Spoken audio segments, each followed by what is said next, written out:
जनाब अब्दुल रऊफ शेख चमड़े वाले, जो अपनी सारी जिंदगी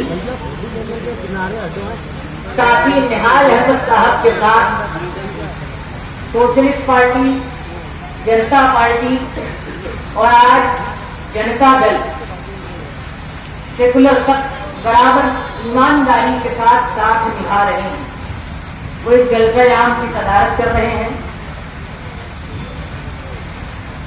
यहाँ हाजी अब्दुल गफूर साहब, वसीम पहलवान साहब और इलाके के सरपरस्त और जिम्मेदारान भी मौजूद हैं।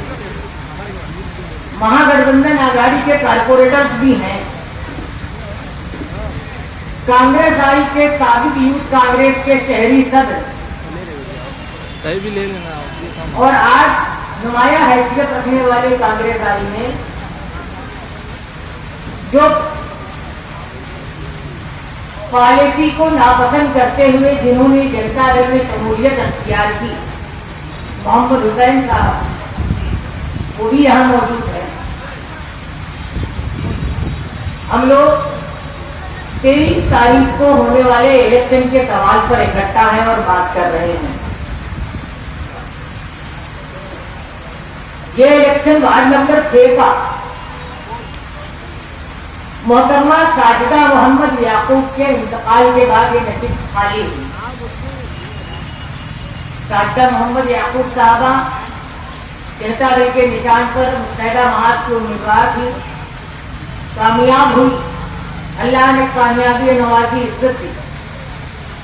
मौसूफा जब तक हयात रही, मेंबर रहते हुए हमेशा पार्टी के साथ ईमानदारी का रवैया उन्होंने रखा।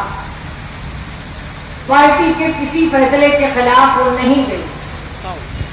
पार्टी का कोई भी, कोई छोटी बड़ी मीटिंग, कोई हाजिरी पार्टी नेता और लीडर की मर्जी के बगैर उन्होंने नहीं की।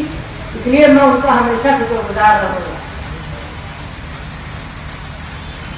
उनकी नशिस्त खाली होने के बाद इलेक्शन के उम्मीदवार का फैसला करने के लिए इस वार्ड में इलेक्शनी कमेटी बनाई गई, जो इलाके के सरकर्दा अफराद पर मुश्तमिल थी। इस कमेटी ने आए हुए अरीजों में फैसला किया कि जनाब अमानुल्लाह खान सर साहब की अहलिया शकीला बेगम, जो उसके साबिक सदर मुदर्रिसा रही है बड़े अरसे तक, पढ़ी लिखी खातून है, समाजी तौर से अपनी एक जाती हैसियत रखती है, भरे पूरे खानदान में रिश्ता और संभालने का काम करती है। कमेटी ने फैसला किया कि ये इलेक्शन में जनता दल की उम्मीदवार होगी। कमेटी के फैसले को मैंने, मुफ्ती इस्माइल साहब से और महागठबंधन के सभी अरकान ने कबूल किया और माना। जहां तक अमानुल्लाह खान सर की बात है, वो हैदराबाद स्टेट से जब मालेगांव शहर तशरीफ लाए, हैदराबाद स्टेट से आने वाला आदमी जो होता है ना, वो कांग्रेस आई के पुलिस एक्शन के जुल्म का शिकार रहा करता है।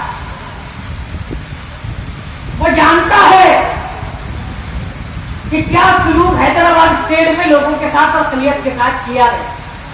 वो मालेगांव शहर तशरीफ लाए और उस वक्त की सोशलिस्ट पार्टी और बाद में जनता पार्टी तक वो सरगर्म रहे, उसमें काम करते रहे। हालांकि वो मालेगांव हाई स्कूल में मुलाजमत करने के बाद ये खानदान के यहाँ मुलाजमत करने लगे, प्रोफेसर रहे। सियासी तौर से वो कांग्रेस आई के मानने वाले थे, हीरे खानदान के लोग, मगर अमानुल्लाह खान सर बराबर साथी निहाल अहमद साहब के जलसों में निजामत भी करते रहे और तकरीर भी करते रहे। मुझे याद है कि आज आंख का दबड़ा दवाखाना रोटरी क्लब माना जाता है, आंख का ऑपरेशन वहां होता है।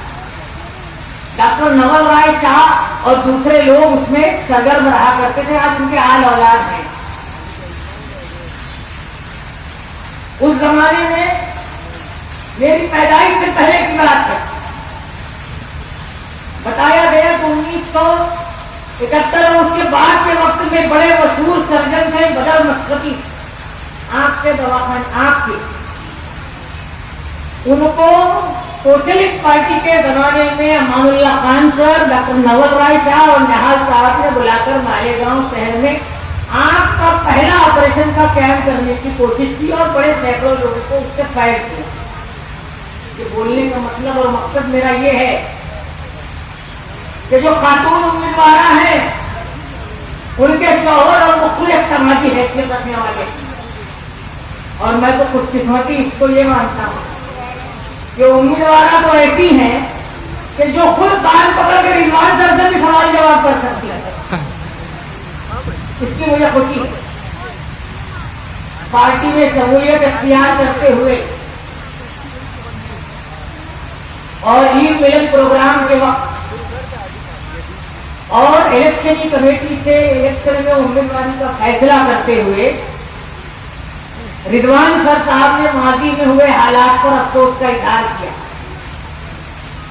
वो नादिम हुए और इस बात का इजहार किया कि वो आइंदा पार्टी के साथ मुसलसल लगे रहने का काम करेंगे।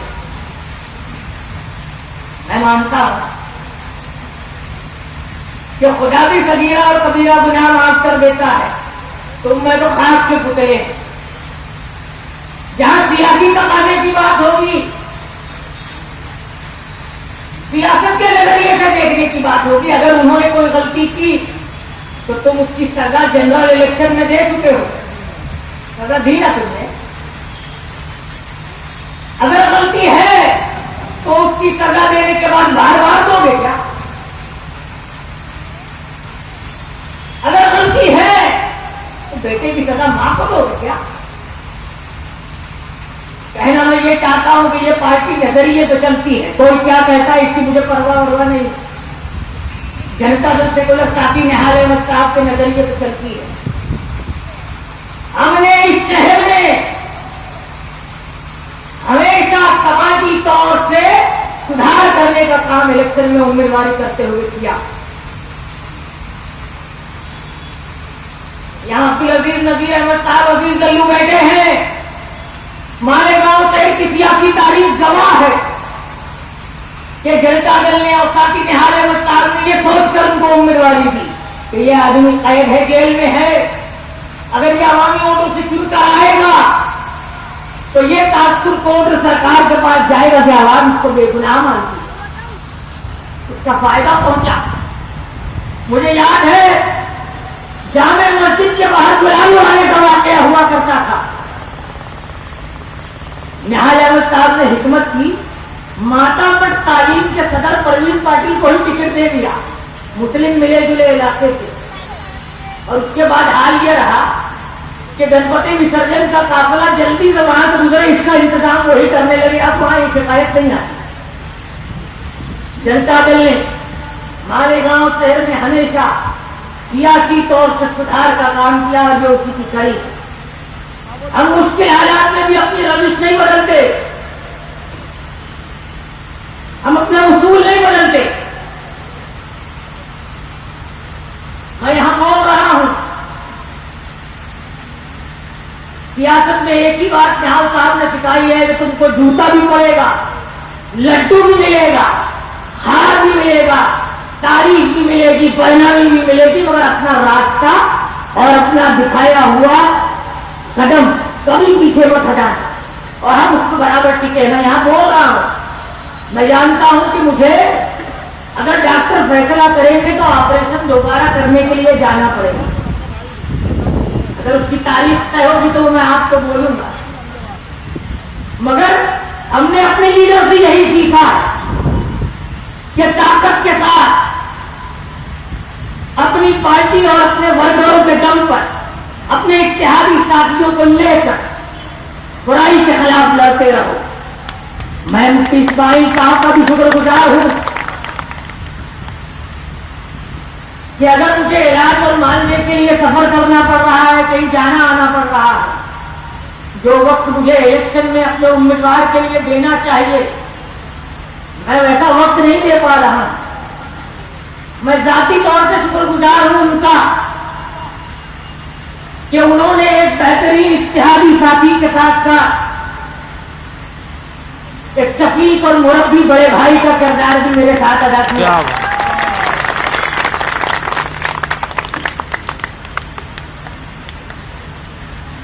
जनता दल न्यायालय सरकार ने हमेशा कहा है कि वर्करों के दम पर चलती है।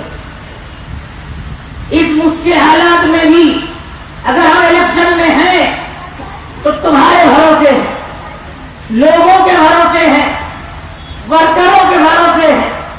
और मुझे हर बात की हर हाल में उम्मीद है कि साथी न्यायालय में साहब के निशान को इस इलाके के लोग किसी हालत में कमजोर नहीं होने देंगे। आजकल रिजवान सह की वालदा को टिकट देने पर कांग्रेस आई में बड़ा मातम मचा है, बड़ी तकलीफ हो रही। अरे दुख, हाय तौबा, हाय तौबा। निहाल साहब की सारी मोहब्बत, सारा दुख इनके ही हाथों ऊपर था। जिनकी सारी जिंदगी साथी निहाल अहमद साहब के खिलाफ बोलने, करने, सोचने में गुजर गई। इनके पास इलेक्शन में आज कुछ नहीं है तो निहाल अहमद साहब के हमदर्दी का नाम ले रहे। मैं इनके बारे में क्या बोलूं? इनके बारे में अपनी जिंदगी में निहाल अहमद साहब ने कह दिया कि ये बाप बेटे की उल्टी बंदूक वाली जोड़ी है, ये गांव के लिए मुसीबत ही रहे। और आज भी कोई मौका ये साथी निहाल अहमद साहब को बदनाम करने का जाने नहीं देते। मालेगांव तहसील ये खतरा और नासूर कांग्रेस आई, जितने इस शहर का पानी, ईद का दिन मुझे याद है, फजर की नमाज के वक्त में मेरी गली से गुजर रहा था। सिराज भाई ने मुझे रोका मेरी गली में और पूछा कि बुलंद अभी तक पानी नहीं आया यार, घर के लोग नहाए नहीं और आगे के तमाम हिस्सों में यही हाल है, कब न लाएगा। मैं सोचने लगा कि मालेगांव शहर जिसके पास इंतजाम किया गया चनकापुर डैम से पानी का, जिसके पास इंतजाम है गिरना डैम से पानी का, जिसमें सरकारी रिकॉर्ड ये दिखा रहा है कि सितंबर तक एक दिन नहाने से पानी मिलेगा। और ऐसा क्या चमत्कार कर दिए कांग्रेस वाले कि ईद के दिन लोग नहाने और पीने के पानी को महरूम हो रहे। मुझे नहीं याद है मेरी 30-35 साल की उम्र में कि कभी ईद के दिन आदमी ने सोच रहा हो कि मैं गुसल कर पाऊंगा कि नहीं। ये दिन मालेगांव शहर की कांग्रेस आई ने अपने में जमे रहने के लिए शिवसेना को पानी देने का फैसला किया। इलेक्शन में दादा उनसे छाती ठोक कर फिरका परस्तों के लिए वोट मांगते हुए बोल रहे थे कि हम गए तो कारपोरेशन के बाहर के दाभाड़ी को पानी लेकर तुमको प्यासा रखे। गैरों को कर्म करने का काम कांग्रेस आई कौन सी समाज की नीयत से कर रही है मालूम है। ये इलाका मजहबी तौर से हसास इलाका है, वली औलिया को मानने वालों का है। ख्वाजा मोइनुद्दीन चिश्ती, हुजूर इमाम अहमद रजा, हजरत अशरफी मियां कछौटवी, यहाँ तुमको ताजियादार भी मिलेंगे, यहाँ तुमको दावत के लोग भी मिलेंगे, यहाँ दीन की खिदमत करने वाले लोग भी मिलेंगे। इस इलाके में इलेक्शन हो रहा है और अभी यहाँ इलेक्शन में जलसा होने के बाद जो ईदगाह इलाके में आगे जाके तामीर है, जो बयानगार आलम रब्बानी महमूद हक्कानी हज़रत अल्लामा मौलाना अब्दुल मुख्तार सैयद अहमद अशरफ ईदगाह इस्लाम से है। इस ईदगाह की दीवार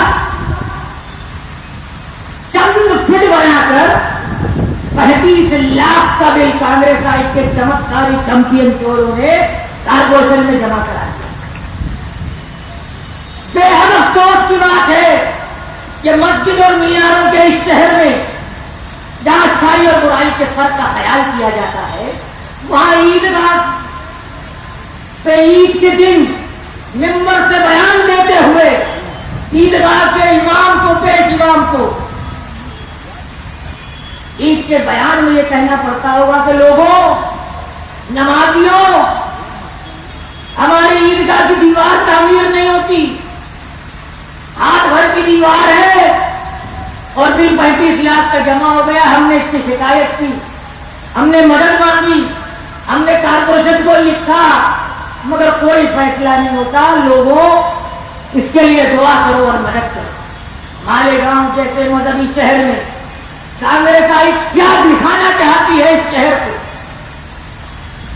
तुम्हारी करोड़ की जाने नहीं छोड़ते, तुम्हारे ट्रेनिंग सेंटर में 4-4 लाख का करिश्माती चमत्कारी पानी पिला रहे हो वाटर कूलर में। तुम कोई रास्ता चोरी कर नहीं छोड़ते। इतनी बड़ी अजीम शख्सियत के नाम पर अगर ईदगाह तांगी हो वहां भी तुम चोरी करने से बात नहीं आते। मैं मानता हूं कि मालेगांव शहर का ये इलाका जो मदन तौर से बेहद हसास है, यहाँ की आवाम ऐसी चोरी करने वालों को हर हाल में सबक सिखाएगी। मैं आपसे यही गुजारिश करूंगा कि 23 तारीख के इलेक्शन में शकीला बेगम का निशान वोटिंग मशीन पर नंबर 2 है, प्यारे वाली भाई। हर वो आदमी जो झूठा ढकोसला दे रहा होगा, जो ढोंग कर रहा होगा, दरअसल वो साथी न्याय है उसके निशान को हराना चाहता है। और मैं मानता हूं चाहे सर्वे नंबर 57 हो, नया इस्लामपुरा हो, शाहबाद नगर हो या इसके आसपास से लगी हुई सारी बस्तियां, यहाँ के लोग अपने लीडर की मोहब्बत में, अपने लीडर के निशान को किसी दर्जे में शर्मसार नहीं होने देंगे और तारीखी अक्सरियत से जनाब शकीला बेगम अमानुल्लाह खान को आप कामयाब करेंगे। यही हम सब